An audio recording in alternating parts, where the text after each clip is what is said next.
మంచిలో ఒక 11 మనసులో నిండా అనుకోవాలి.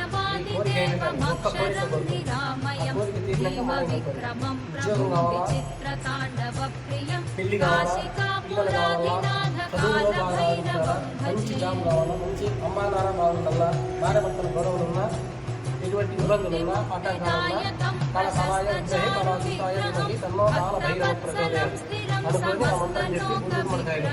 ఆరోగ్యం కొరకైతే వేప నూనె, మనకు డబ్బులు ఆర్థిక విషయాలు ఏదైనా డబ్బు రాకపోతే కొబ్బరి నూనె, ఒక్కొక్క దానికి ఒక్కొక్క రకం ఆయిల్ ఉంటాయి.